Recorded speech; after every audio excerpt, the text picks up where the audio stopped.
At 9:17 in the morning, the country still had money. At 9:18, it didn't.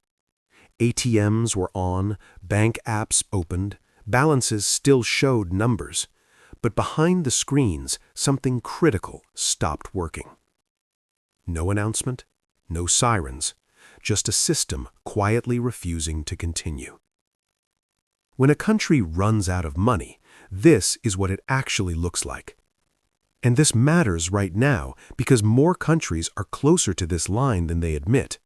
Debt is high, growth is fragile, trust is thin. And running out of money doesn't mean the cash disappears. It means the promises stop working. Here's how it begins. Governments don't pay bills the way households do. They roll money forward. Taxes come in later. Debt gets refinanced. Payments depend on tomorrow arriving on schedule. As long as lenders believe that tomorrow will exist, everything holds. Then, one day, doubt enters. Maybe investors worry about growth. Maybe inflation spikes. Maybe foreign reserves run low.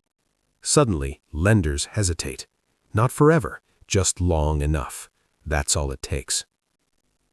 The government still has obligations, salaries, imports, debt payments, but no new money arrives to cover the gap.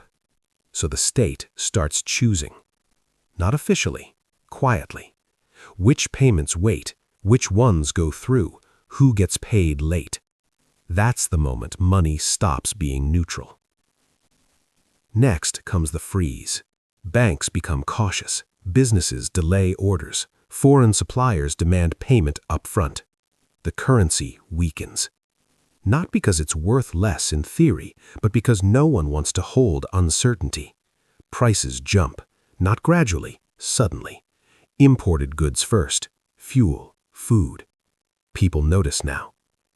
This is where the myths fall apart. The hype says countries collapse overnight.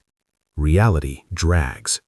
The system limps forward. Controls appear, limits, restrictions with temporary names that stay for years. And here's the uncomfortable math. The country didn't suddenly spend wildly. It didn't run out of paper money. It ran out of confidence.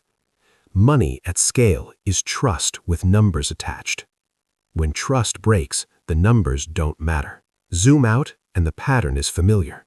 This has happened before, again and again. Different countries, same sequence. Running out of money isn't a single event. It's a slow failure to convince others that the future will pay for the past, which raises a question most systems avoid answering. If money only works while people believe tomorrow will be better than today, what happens when that belief quietly expires?